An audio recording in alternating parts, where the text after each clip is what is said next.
DC is Dream City. This is the Dream City podcast supported by Spotlight DC. I'm your co-host, Cuneyt. And I'm Tom Sherwood. The mayor's race has lifted off. Not only did Kenyan McDuffie get in last week, he smashed a 24-hour fundraising record.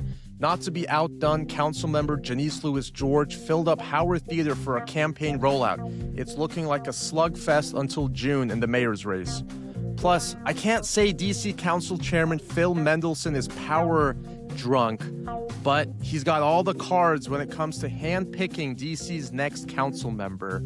The vote for the interim council member seat is up this coming week. It's unprecedented, and we'll break down why it mattered. And the Washington Commanders revealed their stadium design. It's big, bold, monumental, and definitely classical. Here to talk about it all, clocking in for his second appearance, he is the Dream City all-time contributor leader, a radio alumnus, the working daily dean of the Wilson Building Press Corps, NBC4's one and only, joining from his Chesapeake Bay weekend bureau with a fireplace in the background, it's Mark Segraves.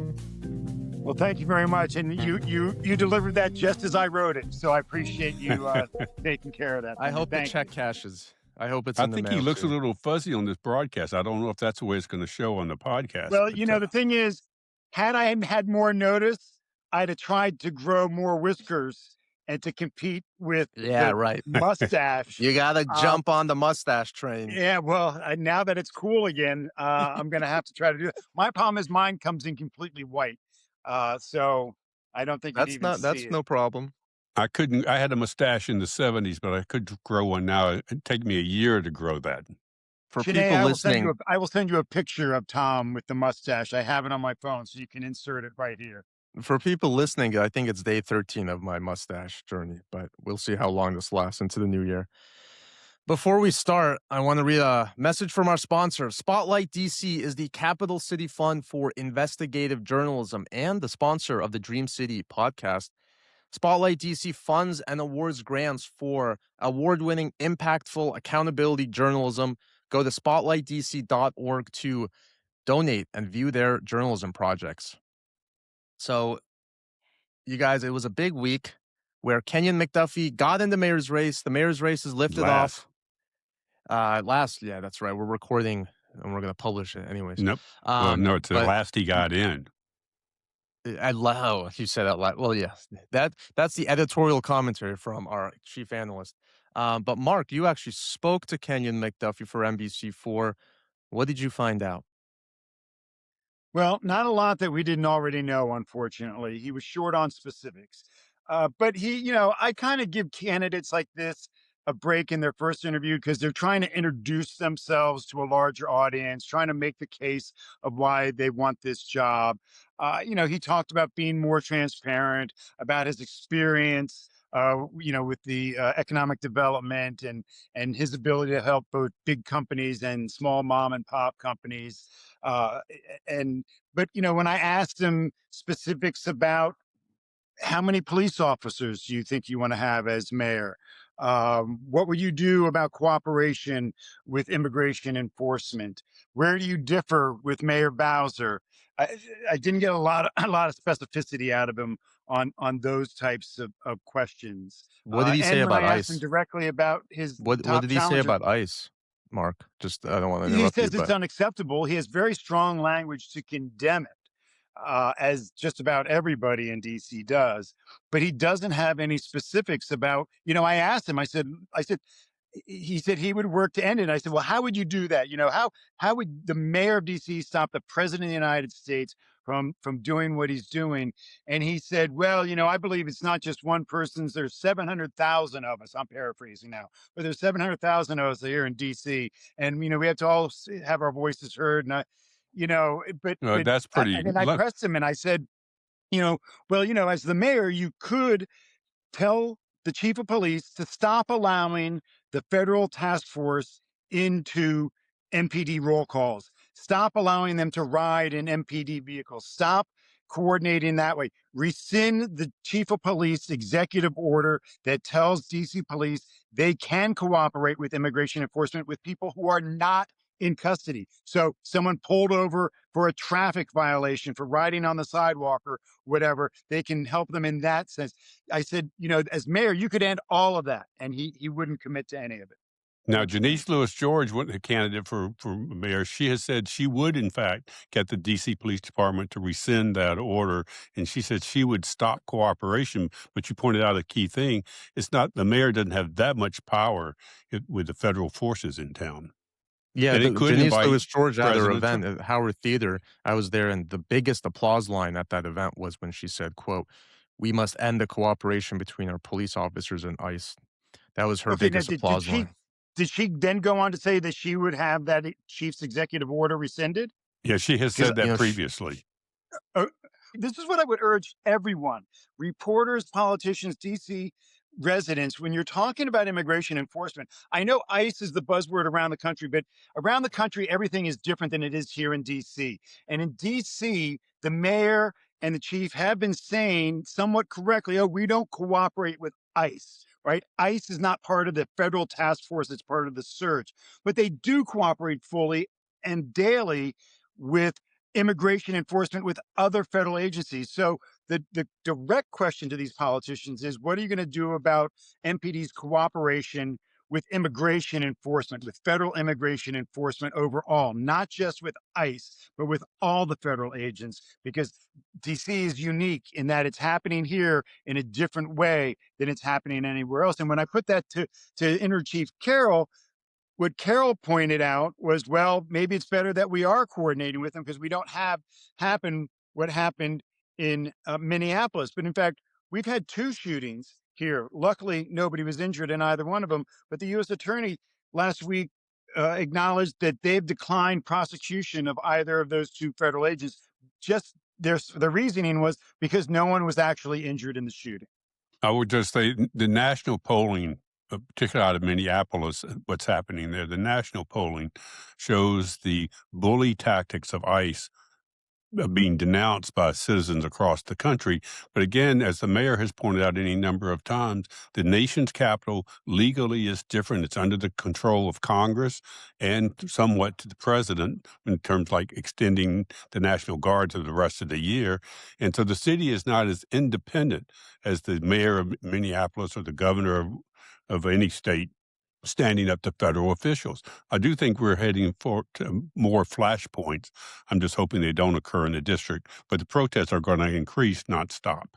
ICE is it's going to be a big topic this election year, but affordability is another one. Janeese Lewis George talked about that a lot. What did Kenyan McDuffie? I watched his intro video. He talked about making DC more affordable, I believe, in some way. Right. And he talked about, that he was a generational Washingtonian, a son of the city, and that how he wants to make it affordable for everybody to stay in DC and not leave DC. But again, not a lot of no specifics on, what exactly he was going to do or do differently than Mayor Bowser has been doing that he in many ways, I will say in the past year, we've seen Council Member McDuffie start showing up at a lot of Mayor Bowser's ribbon cuttings, groundbreakings, and whatnot, long before this announcement for mayor. Has talked about baby bonds for children And I born in his asked about district. that. He did, baby bonds got passed, but never got funded, so it never Right. actually happened. And he said he would get it across the finish line as mayor.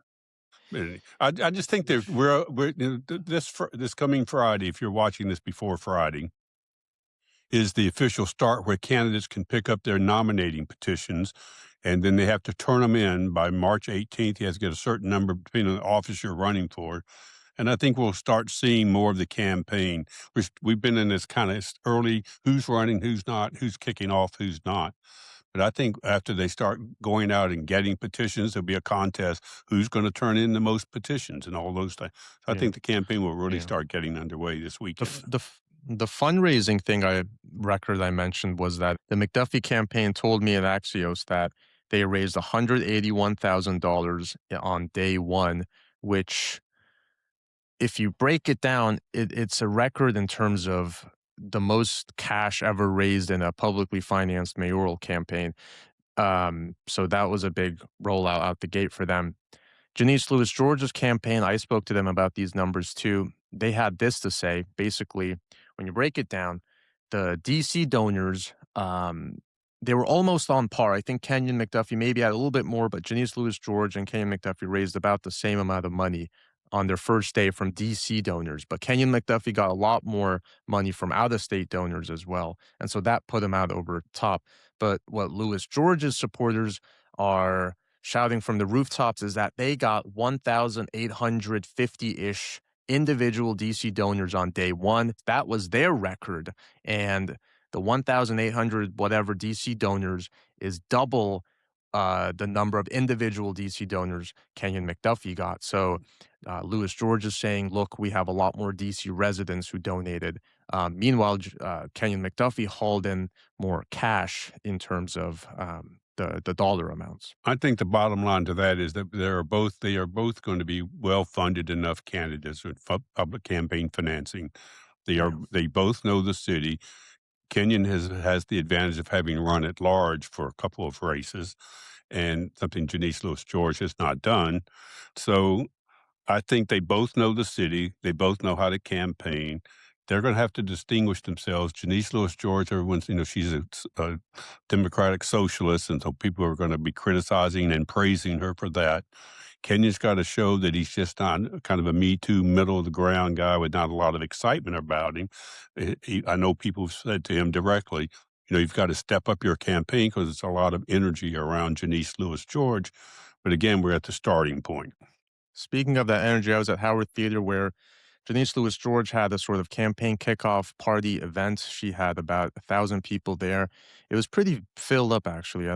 Some people on X or Twitter were saying it doesn't look that full, but it was pretty full, I would say, standing room only in the upper portion of the theater.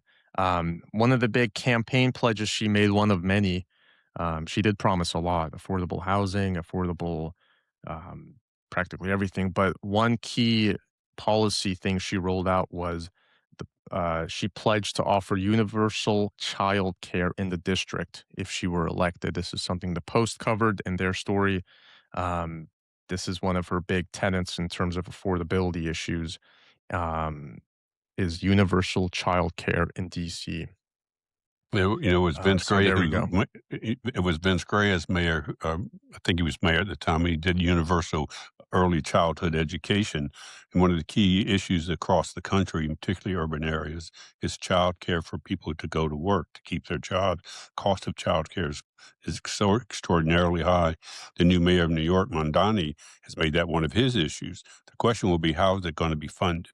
Because the chief financial officer of the district has cautioned that there's not a lot of loose money around to be assigned to these things. Remember, it was the chairman of the council and Charles Allen who wanted to do free buses, and they never got the money That's for right, that or yeah. get that off the ground. So it's one thing to campaign on these massive programs to help people, but they need help, but you got to fund them. No, we're going to hear a lot more about the individual platforms it's a big mayoral race. The Democratic primary is June 16th. 23rd? 16. Oh, I'm sorry. June June 16th. 16th. Democratic Yeah. primary. All right, And, before we move on. look, we'll Good. see. Oh, yeah, go ahead. Have you guys given up hope on seeing anybody else get into this mayoral candidate? Somebody. Look, we just saw Elizabeth Silverman's going to be running for council, right? So if it's she's running for the seat she if lost it's in old 22. school day, and people like Vincent Orange or other people start throwing their hats in the rings for mayor or race. Remember, we got ranked choice voting, right? So it's a brave new world. This election coming up, anything could happen, and any, I would be surprised if we don't see a crowded field in every race. More people to get in, yeah. Right. I think that's why I think we'll see more people get in. Tom, what about the running joke that you were going to run for DC Council? I don't think it's a joke. You're serious about it now? I don't think it's not a joke like your mustache. That might be the headline. Uh-oh. No. I've been asked this question a number of times. There are people who mention it's the old classic cliche. People have mentioned my names about running. They've done it in my entire career. I have a 60-year journalism career. I've never run for anything, nor have I run from anything. So I'm not a candidate. I don't anticipate ever being a candidate. So that would take me off the list. I was mentioning a list for 30 people to be the person Mendo might choose, Okay. but We're going to nothing get came to of that that. just before we do. Spotlight DC supports local investigative journalism. Go to spotlightdc.org. Speaking of that, we're going to talk about the council member who's going to get picked by the DC council, not the voters. The voters are not picking this next council member. The interim appointment for Kenyan McDuffie's seat is Right. running through one man, really. Council Chairman Phil Mendelson has all the power here. This is an unprecedented moment where the DC Council, for the first time, is picking a council member. And Mark Segraves, you figured out who it's going to be.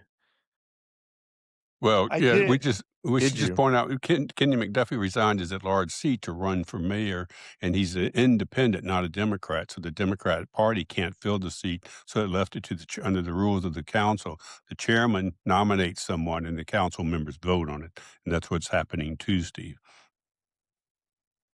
And That's who is right, it, Mark? and Chairman Mendelson will be announcing the name on Monday of Donnie Crawford, who was or is the I believe committee clerk, or I might get Right. this title wrong, in Kenyan McDuffie's office. And so, yes, I reported this Tuesday night that this was going to get his pick, and he has since been notifying people that that in fact is correct. So this is How not did a that? household Yeah. name. Hers is not a household name, but it is a well-known name in the John Wilson building amongst council members and their staff. She's been And there for people generally 5 or like 6 her. years. Now, How did you settle on this name? I'm Because sure there were like Ken. 30 people, I'm apparently. sure Kenyon McDuffie promoted her. And no doubt that Kenyon Well, so McDuffie that was. there will certainly be questions about, was this did McDuffie and he talk about this before McDuffie exited? Was this all in the works? Was the 29 interviews just for show and he had this name, locked in from the beginning? We may never know. We can certainly ask Chairman Mendelson about this. Chairman Mendelson appeared at an event with Ebony Rose Thompson from Ward 7, who was a lot of people thinking was on the short list, might get the nod. And when they appeared together, showed up at the same event at the same time, a lot of people thought, well, there it is. And I actually had someone call me after I reported that it was Crawford, telling me that I was wrong. No, that it was Ebony Rose. But I've heard, as I know you have, that Wendell Felder did not support that nomination. And here's one of the Well, things to Ebony She had consider. Rose run because she had run ran for the against Ward Wendell 7 seat. Felder, yeah. Well, she That's ran right. in the Ward Yeah. 7 seat that he won. Yes. That's right. But look, this was all done behind closed doors. This That's should what I want to be get to, yeah. right. And this should, look, this is me, right? This is anyone who's been to a press conference with me, particularly with Mendelson, knows that this is, me and Martin Astrumiel been screaming till we're red in the face about things like this, that this was done all behind closed doors with no public input whatsoever. And when Chairman Mendelson had his last press conference, and it was Martin Astrumiel and myself who were asking him repeatedly about this process and would this process be open to the public? And I believe it was Martin who first posed the question, like, well, will you be having large gatherings of council members to get votes lined up to see who wants what, and will those be open to the public? And Mendelson said, I don't anticipate having any meetings like that. Well, what we know now, in fact, that he did have meetings with groups of 4 or 5 at a time. And, he doesn't have to avoid the quorum law because he and his fellow council members and the mayor signed legislation overturning that open meetings portion of the law, allowing the council to meet in secret on things like the football stadium, and now picking, the next council person, again, completely behind closed doors with no Well, public input. And, at least it appears that he will put Ms. Crawford before the press at his press conference Monday afternoon, hours before the council will vote. as you know, I have a strong feeling about shutting out the press and the public and all these open meeting things. I will point out, though, that in the course of this, when the chairman makes committee assignments, the council rules allow the chairman to run the council. And he's the one who nominates a person, and the council members do it. Now, he didn't legally have to, but several people said he could have had just taken 3 of the council members to vet them instead of him doing it all in secret. But holding a public hearing and letting 30 people or more, if a public hearing, more would want to come and testify about why they should be the council member, would have been unwieldy. So I think he could have been more public, but it really is in the council rules that the chairman runs these things, just as every 2 years he appoints all the committee chairs and all the members, and he doesn't do Right. anything public about it. It's certainly legally sufficient. I'm not trying to make a case that he's not being legally sufficient. And I know it's the system that is set up, but it couldn't have been less public if he had wanted to. So yes, it could have been more public, but the council is supposed to run itself. And I think Mendo would have done himself better having a 3-person committee to help vet the numbers and who they were. But listen, Well, one last well, thing politically on this. mhm. Kenyan McDuffie has been a very strong supporter of the chairman of the council. In all likelihood, Ms. Crawford will also be a strong supporter of the chairman, although I'll point out in Crawford's background, she worked for the Progressive Fiscal Policy Institute, Ed Lazier's group. And so she's much more progressive, I think, than the chairman. So it'll be Isn't interesting that how she plays out. and Tom, I believe it was you who was first reporting Mendelssohn's efforts to reach out to the progressive Yes. arm of the Democrats in D.C. He had As he meetings at was his gearing up house. for his reelection. And isn't it interesting that he picked a progressive for this spot? Well, Well, it is people the were one talking about group how of he wants someone who's loyal, but also someone who knows knows their way around the budget as well, because this budget season is going to be very yeah, that's difficult. true, but it's more that the progressives have been complaining about him, about the football stadium and the other Mm. matters, and And so this is a do way we for him know to if she's reach a out to. Democrat or not? Has anybody looked up her voter registration? I have not. That's why I we have brought not. you on, Mark. I know you would have thought that I would have done some actual work, but I've been busy stoking the fire. Well, I I feel like the council she's has gotten less transparent, and this is just one other example of it. well, The it is. secret I agree with meetings.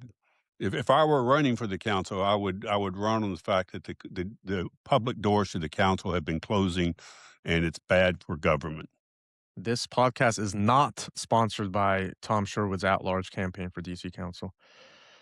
Maybe I'll run W- for th- chairman. this budget's going to be really important, though. I mean, this is why it matters. She's going to be serving through, I believe, through the budget votes. Yes, the I mean, I guess yeah. 2027 budget. There's going to be all the hearings. Each council committee has hearings on all the agencies. They come in, they give routine blah blah blah, what they're going to do, what they're going to try to do. But one thing different this year is the CFO Glenn Lee has told the chairman of the council and the mayor, as you put the 2027 budget together, you're going to have to budget things that you in the past have not done. One example, DC Police Department, nearly $100 million in police overtime. The mayor and the council always under budget that, say, oh, well, more money will come in at the end of the year. We'll balance the budget then. He says, if you've got indications of what overtime is going to be, your budgets are going to have to be more realistic. So I'm very anxious to see how that plays out. Well, guys, the last thing we should talk about is the Commander Stadium. The reveal came out last week. There's actually like near universal praise for how it looks. It's Yeah, got the I'm white really columns on the surprised. outside, the Yeah. classical look. There are allusions to RFK Stadium's sort of swooping facade. I mean, when I look at it, it looks a lot like RFK Stadium, actually. I'll say up front, I like figure. it. And I like the way it Yeah. sites. The architects talk about siting it in the right place in line with the Capitol, the Washington Monument, and the Lincoln Memorial. All of that looks really good. I've been surprised. I've looked on social media for people complaining about it. I think you've got a quote, Cuneyt from Howard professor about it. Mm-hmm. I think it Yeah. fits into monumental Washington. Yeah, in Axios DC, chair of Howard University's architecture department weighed in. His name, John Onyango. I'm sorry if I mispronounced that. He called RFK, quote, very brutalist, very heavy, concrete. And the new design is very light, a new kind of new formalism that he says emerged mid-century and mixes classical elements with modern ones, like the Kennedy Center, for example. There is a lightness to it. It's very clean lines, and it Yeah. is monument. It kind of feels like it rises up out of the ground with the Well, columns and and everything. it has that wavy Pringle chipped roof Wait, to it that's really good, that actually. The Oh, Pringles. we're going to call that it. We can you call know, it the Pringle. Oh, I stole that from the New York Times. oh, Oh, So okay, very cool. nice. Well, we'll just call it the I'll give credit Pringle. where credit is due on the Pringle analogy. That's Well, good. But it remember really when? does a good job of Yeah, that. Um, I will say, we got two different looks this week at it. We got the artist renderings from the architecture firm, HKS. uh, and I think they gave us 4 views of it, which were very nice and high def and whatnot. But we got much, I thought, better views of it yeah, from the submission to the National Capital Planning Commission, which had Mhm. that frontal glass entry coming down East Capitol Street, and being able to see through the sky. And when I interviewed exclusively Mayor Bowser about the stadium, she talked about, when in her meetings with the architects, that they wanted you to have the feel of being outside. Even though that it's yes. the you have the roof, you're still going to have that feel of being outside when you're in this stadium. And so, I will just point out that because of the way the architectural companies artist renderings came out, there was a lot of misinformation or misunderstood conversations, particularly on sports talk radio, and in that Mhm. world, that there was no room for tailgating, right? Because Mhm. there was just trees and those big steel glass buildings surrounding it right up to it, and they saw no place for tailgating.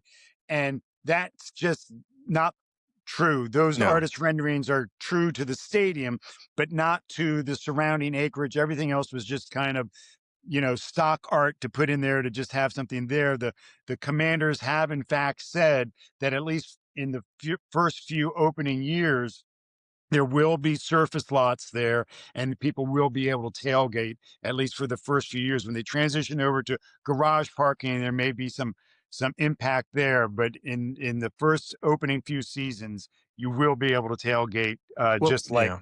you're used Well, to at our. Well, I let me bet just. like that development's gonna take a while, so Oh, I it would bet be there's gonna be 15 years. for It'll be sure, yeah. 15 years to develop. There's Let plenty me of point space, out, honestly. I think it's important for people to know, you mentioned the National Capital Planning Commission. This is the key agency that oversees any kind of development in the metropolitan Washington area. President Trump has put all his people on it so he can get his ballroom built at the White House. But it's the agency where you can get, as Mark was talking about, these detailed deals. So if you go to the National Capital Planning Commission website, you can see this 35-page report that the commanders and the district submitted that has all the information that's available now of what's going to happen. One thing people still haven't talked about is they're going to have a gambling parlor there. I have not. I've asked this. I asked the team Mm. this. They have a gambling parlor in suburban Maryland where they have a sports betting room. And, the mayor wants the council to pass poker and legal bingo. They could have a casino at the hotel next to the stadium there. So if you guys will report, what are they going to do to accommodate sports bettors if Congress doesn't outlaw sports betting because of all the Yeah, that's a scandals? great point. So just make that up. And remember, I love, we should call it the Pringle because, The Pringle. downtown, the MCI Center, which became the Verizon Center, which is the Capital One Center, when it was done by the Verizon Center, it was called the phone booth. That's right. And I like That's that right, that's name. true. And I like Yes. Pringle for the stadium. And now one last serious thing. In front of the old RFK was a beautiful, strong bust of Robert F. Kennedy. And I'm hoping that there will be some prominent place for that bust inside the new stadium because it's going to be RFK. A lot of people are going to refer to it as RFK no matter what the stadium is called when they sell the naming rights. Yeah, Well, which I is would gonna just be like say the most expensive naming right. It's gonna be huge. That's I would right. just say that, there's several artifacts from RFK Stadium that a lot of people would hope would find their way back into this new stadium. In addition to that bus that stood out there, was the Ring of Fame that had the names that went around the inside of RFK Stadium, that had the names of all the great athletes not just football stars, but all the great athletes who came out of Washington, D.C. over the decades. And when they were demolishing RFK, I found those almost discarded in the basement of the old RFK. And I raised Cain with then Chief of Staff John Falchecchio and the DC Events DC people, urging them and insisting, much at the behest of Bill Rice, the unofficial self-appointed Historian. documentarian and historian of Washington, D.C., that they preserve the Ring of Fame. And there were also, people will remember, these white bleacher seats that speckled the stands in RFK. Each one of them represented a home run hit by Frank Howard into the bleachers. They did salvage those bleachers too, but then they just piled them up out in the rain for weeks. And all we know Sold is some. Events DC will say that they still have the Ring of Fame, they still have the Frank Howard bleachers seats, but what will ever happen to them, we do not know. And it would be nice if they did make their way back into the new stadium. I think what you're going to find is just as is the bus to put in some prominent place, there might be those chairs or something memorable stuff as you walk through the concourse to get to, and they're not going to be where the seats were. I can tell you that right now.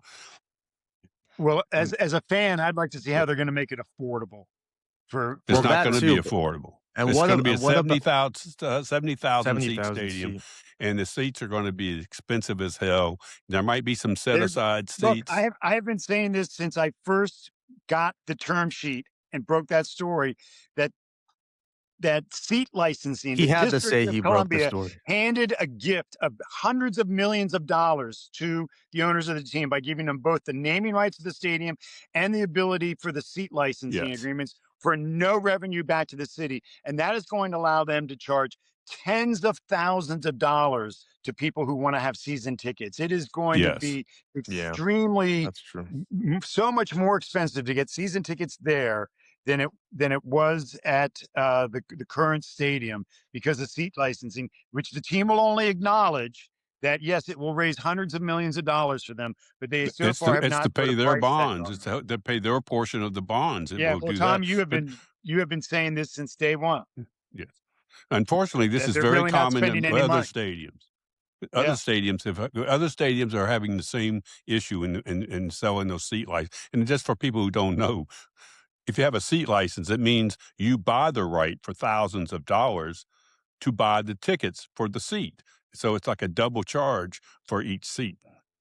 That's right. And wait Are till the you see seats the gonna cost bounce? of the. It's like paying an entry fee. It's like paying an entry fee to a country club and then having to pay your dues every year to buy your tickets. Right. You And wait guys till you are see missing the luxury point. boxes. Are the seats gonna bounce? The seats, are they gonna bounce? You We have, want them you to have to bounce. explain this. Explain why that's important. In the original stadium was built so poorly and had so much wear and tear that the lower temporary bleachers that extended out from where it was a baseball stadium, and when they would convert to football, they added seats in, and those seats, because they were temporary, would bounce when the fans jumped up. It wasn't. They bounced for DC United soccer games. They bounced for baseball games. It wasn't built. It was designed to switch from a baseball stadium to a football stadium, so the bleachers would move, and therefore there was some give to them, and they would rock.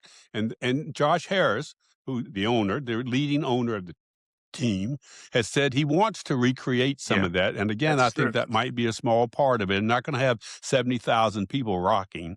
And I want to point out now, for people who maybe missed it, Josh Harris, who lives in Maryland, has bought the most expensive home in the District of Columbia. He's signed a contract to buy the Halcyon House over in Georgetown for $28 million. He and his wife are going to convert it back to a single-family home, and he's going to be living there. But what I have not heard is he going to move his legal residence? He owns houses all around the world. Is he going to move his legal residence to the District of Columbia and pay DC taxes, or will he still Tom, does he live in Miami or Maryland? He's got homes everywhere. Oh, he's got homes there. I heard he lived in Florida. He lives in Maryland, but he has a home in Florida and somewhere in Europe. I don't remember. Point is, I would like for them to be in the District of Columbia. I'd like for the team to move its corporate headquarters into the District of Columbia rather than using us as a base.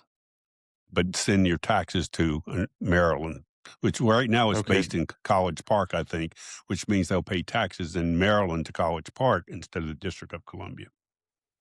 My end of editorial. He bought a $32 million stadium. Miami mansion in 2021. Yes. I like the new stadium. I'm looking forward to seeing it built. It's due to open in 2030, ladies and gentlemen. That's 4 years.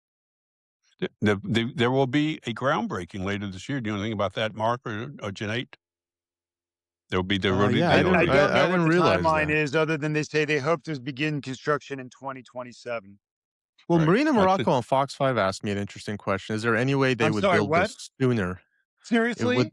Would they build this? Could they build this? What? Your competitor? No, go ahead. What did our competitors at Channel 5 Your competitor at Fox 5. Remember when we used to have you on Channel 4? Your competitor at Fox 5 asked a very interesting question, I thought. Right, is there any way the process could be sped up so that it would open up even earlier?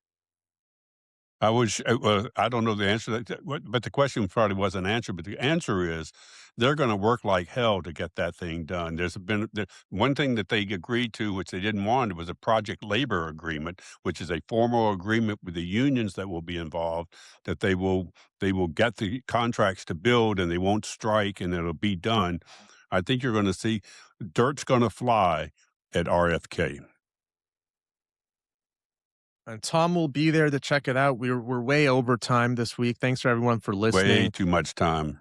Mark, thank you for staying with us. Happy Martin Luther King holiday week for those. Yeah, we never mentioned that, but that's a big deal this week.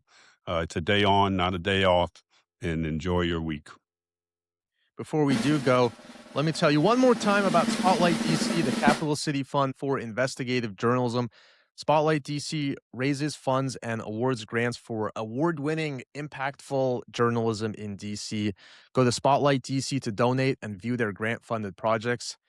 DC is Dream City. Thanks for listening, watching. Subscribe on YouTube. Listen where podcasts can be found. Thanks, Mark Segraves. And Tom, I'll see y'all soon. We got to thank Segraves again with his fireplace setting.